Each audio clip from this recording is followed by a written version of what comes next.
ప్రియ సహోదరి సహోదరులందరికీ నా హృదయపూర్వకమైనటువంటి వందనాలు. ఈ శుభ శుక్రవారం దినమందు మరొకసారి ప్రపంచమందున్నటువంటి ప్రతి సహోదరి సహోదరులందరికీ ప్రభు అయినటువంటి యేసుక్రీస్తు యొక్క కృపా సమాధానములు మీకు ఎల్లప్పుడూ కలుగునుగాక. నా ప్రియమైనటువంటి సహోదరి సహోదరులారా, ఈరోజు విముక్తిని గురించి మనము కొద్ది వరకు ధ్యానం చేసుకుందాం. విముక్తి, లిబర్టీ అంటే విముక్తి. కాబట్టి విమోచకుడు, విమోచన, రెడీమర్, రిడెంప్షన్ అని ఈరోజు మనం కొంతవరకు ధ్యానం తీసుకుందాం. ఒక చెడు నుంచి లేదా కట్టు బానిసత్వం నుంచి క్రయధ్వనాన్ని దాన్ని విమోచన అంటారు. పురాతన కాలంలో యుద్ధ ఖైదీలను, కట్టు బానిసలను ఇలా క్రయధనాన్ని ఇచ్చి విడిపించేవారు.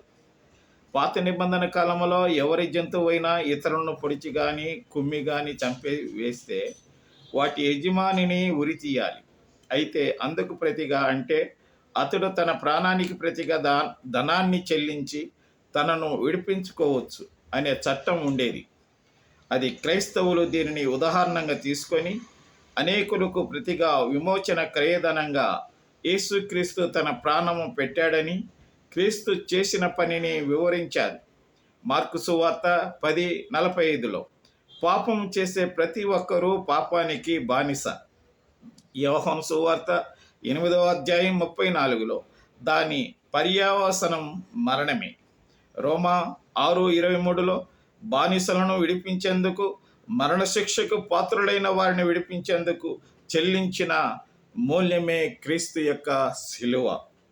ఇంతటి విలువైన విమోచనకు సంబంధించిన పదాన్ని క్రొత్త నిబంధనలో మనము 10 సార్లు మాత్రమే ప్రయోగించింది. మూల్యము చెల్లించకుండా కేవలం విడుదల కలిగించడమే అని అర్థమిచ్చే మరో పదం ఉంది. చెల్లించిన మూల్యము క్రీస్తు చిందించిన రక్తమే. ఎఫెసీ 1:7, 1 కొరింథీ 6:19 నుండి. ఇంతటి కృపా ఏర్పాటుకు ప్రతిగా క్రైస్తవులు తమ జీవితాన్ని క్రీస్తు సేవలో గడపాలి. అది మళ్ళీ వారిని పాపదాస్యానికి అప్పగించదు.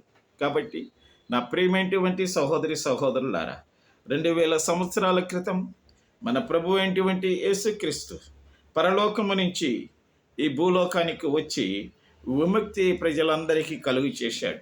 దానినే లిబర్టీ, రెడీమర్, రెడిమ్షన్ అని మనం అంటుంటాం. కాబట్టి ఈ రోజున మనము చేసిన పాపము, మనం చేసినటువంటి యొక్క అతిక్రమముల కొరకు మానవుడు మరణానికి సిద్ధమై, పాతాళానికి సిద్ధమై, అగ్నిగుండానికి సిద్ధమైనటువంటి తరుణములో పరలోకము నుంచి దేవుడు తన కుమారుని లోకానికి పంపించి మనలను ఆయన పరిశుద్ధమైనటువంటి రక్తము, పరిశుద్ధమైనటువంటి శరీరాన్ని మన కోసం త్యాగం చేసి మనలను రక్షించాడు, విమోచించాడు. కాబట్టి మన పాపములకు బదులుగా ఆయన పరిశుద్ధ రక్తాన్ని చిందించి మనలను క్రయధనమిచ్చి మనలను కొన్నాడు. కాబట్టి ఈరోజు ఈ గుడ్ ఫ్రైడే సందర్భంగా మనందరము దేవుని యొక్క సన్నిధానములో దేవునిని స్తుతించి ఆరాధించి సత్యముతో ఇంతటి కృపా ఏర్పాట్లను చేసినటువంటి మన దేవుడు మన పాపపు జీవితాన్ని క్రీస్తు సేవలో మనము అర్థం చేసుకొని మనము గడపాలి. అది మళ్ళీ వారిని పాపదాస్యానికి అప్పగించదు. కాబట్టి ఇలాంటి యొక్క దేవుడు మన కొరకు తన క్రయధనాన్ని ఇచ్చి మనల్ని కొన్నాడు.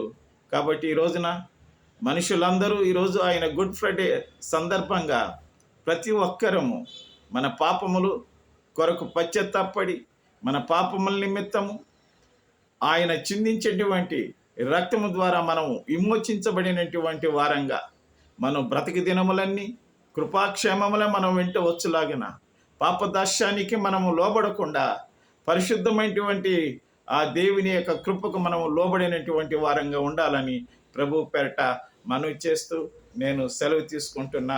ప్రభువు సదాకాలం మిమ్మల్ని దీవించి ఆశీర్వదించునుగాక.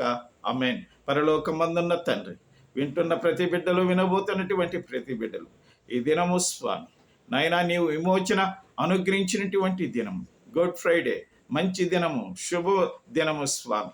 ఈ దినాన ప్రభువ మేమందరము స్వామి ప్రభువ 2000 సంవత్సరాల క్రితం నీవు మమ్మల్ని మా స్వామి సెలవులో నాయనా మా పాప భారమును మా తండ్రి మా ప్రభువ నాయనా నీవు మా స్వామి విడుదల చేసి మమ్మలను క్రయధనమిచ్చి నీ పరిశుద్ధమైనటువంటి రక్తం ద్వారా విలువ పెట్టి కొన్నటువంటి తండ్రివి స్వామి.